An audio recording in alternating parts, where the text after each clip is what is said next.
Stop waiting for better answers from people and start asking better questions. If you learn how to ask good questions, I guarantee that you will be able to influence and inspire more people as a team leader. This is exactly what we are doing in today's episode. We are going to discuss how you can ask better questions so you can get better answers from people.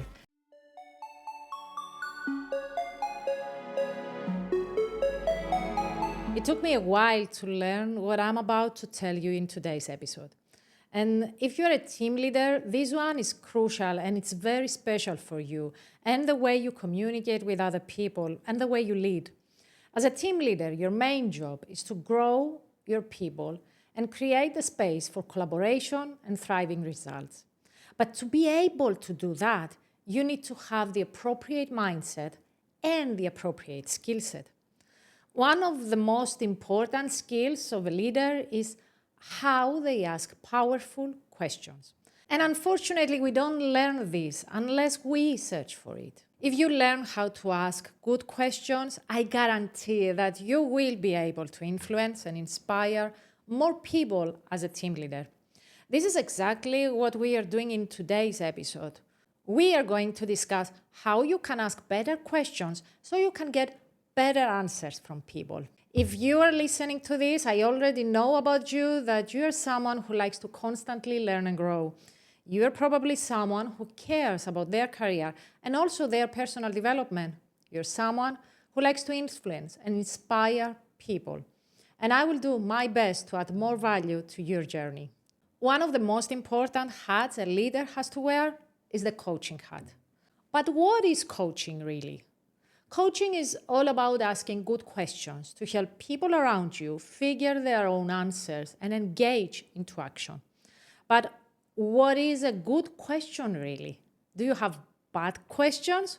When I do the coaching skills for team leaders training, I like to use the metaphor of a door.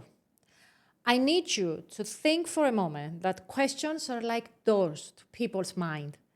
Every single question opens a door to other people's mind. Let's take a closed question, for example.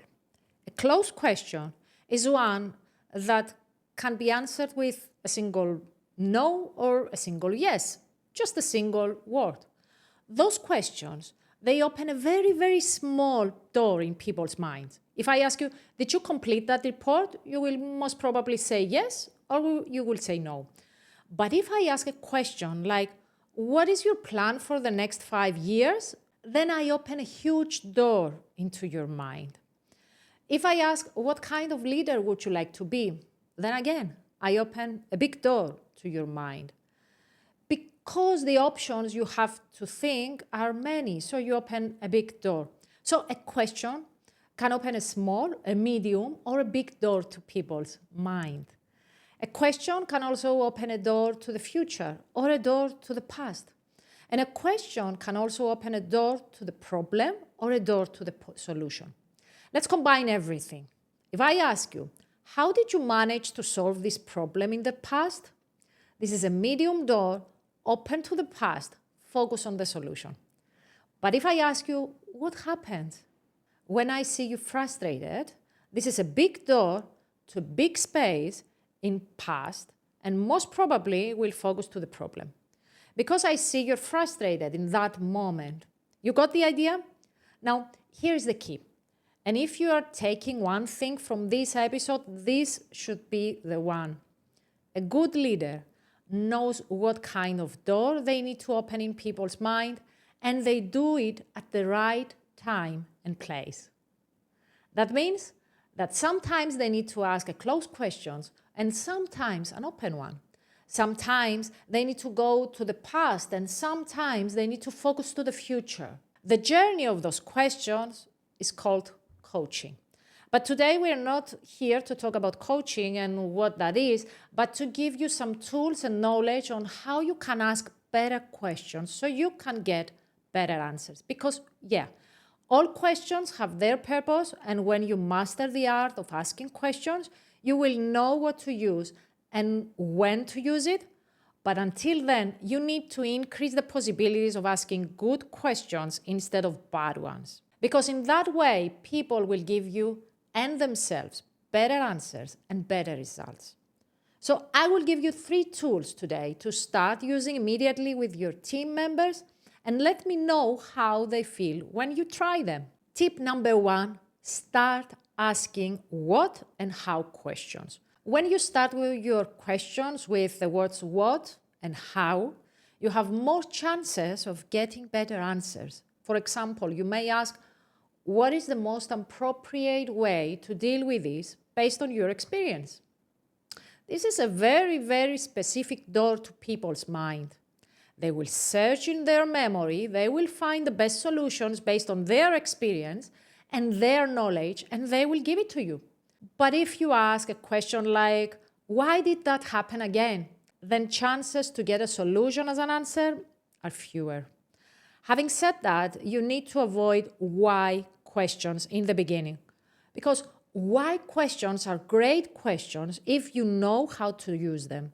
They require a strong psychological safe environment, a non-judgment approach, and goodwill. And yet, again, some people might feel that they need to justify, they need to defend themselves. So I would say in the beginning, try to replace those why questions with what or how questions. Now you might think, but I need to know why. I don't need to know what, I don't need to know how. There is always a way to make a why question starting with what and how. Let's say you face a problem that brought you to a difficult situation at the office. You go to your direct report and you ask them, why did that happen again? Most probably, you will receive an answer full of justifications and lots of defensiveness. Not very productive, I think, isn't it? But what if you go to the office, you sit with your direct report, and you say something like that? Here's what we are facing. What did we miss this time and brought us to this difficult situation? You see the difference? It's not what you ask, it's how you make the question. So start using what and how questions, even when you want to ask a why question. The second tool I'm going to give you today to ask better questions is ask questions, focus on the solution and not the problem. Even when you want to search the past for a solution, you might ask something like, how did you manage similar clients in the past? Or if you want to focus on the future, you may ask, how do you think we should approach this? Sometimes we need to search to the past of the person you're talking to make them realize that they are capable of solving similar problems, or to create even better connections in their thinking. So you ask something that goes to the past, but you look for the solution. And again, you use a what or how question. But what you do is that you search for answer in the pool of the solutions, not the pool of the problem. The other day, I was meeting a managing director in their company. His main complaint was that people talk more about the problems and less about the solution. So I observed one of their meetings, and what I noticed was that this managing director, without even realizing it, what they were doing, they were asking questions focused on the problem. This person asked why we cannot find an answer for that. What is it that we miss here? What is the problem we need to address? When we discussed about that, he realized that he was creating an environment in that team talking all about problems. In the next meeting, he tried questions like, what needs to be done to take on board this new client? Or what other options can we see here? Or maybe what will help us move faster?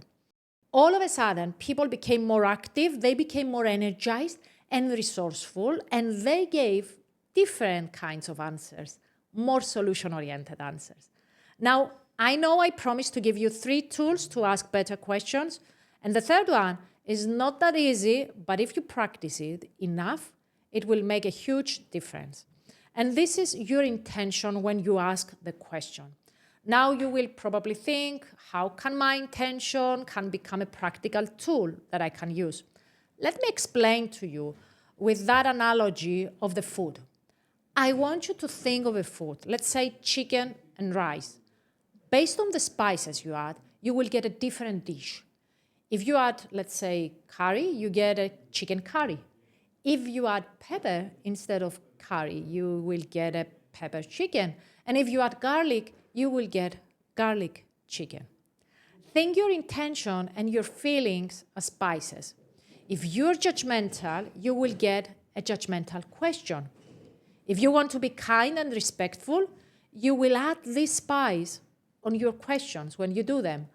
If you're curious, the same, and the same and the same goes on. Most of the people, they fail to regulate their emotions, and even when they try to communicate well and ask good questions, the other person tastes the spice they add. Maybe that is anger, maybe it's frustration, judgment, or even urgency. What can you do to manage that? First, you recognize your own emotions. You observe them, and you ask yourself, are they manageable? If they are not manageable, you avoid the discussion until they became manageable. Then, when they are manageable, you make a conscious choice of what is your intention behind the conversation. I need to ask with curiosity, or I want to explore with acceptance. Half of the work is done in the moment you put this intention on the table. The other half is when you make the question. 3 tools to help you ask better questions. Number 1, ask what and how questions and avoid why questions. Number 2, ask questions focused on the solutions and the resourceful past of the person and not the problem. And finally, number 3, be intentional with the spice you put on your voice, your intentions and your feelings. Thank you for tuning into the Leadership in Progress podcast. You are here probably because you care about growing your impact and your leadership, and I want you to know that I appreciate that in you. If you found this episode useful, go ahead and share it with someone you care and someone you respect. Oh, and leave me a comment with your thoughts. I would love to hear your thoughts. I want you to know that I will personally read and reply to that. Until the next one, take care of yourself and remember that, like everything, leadership is a work in progress.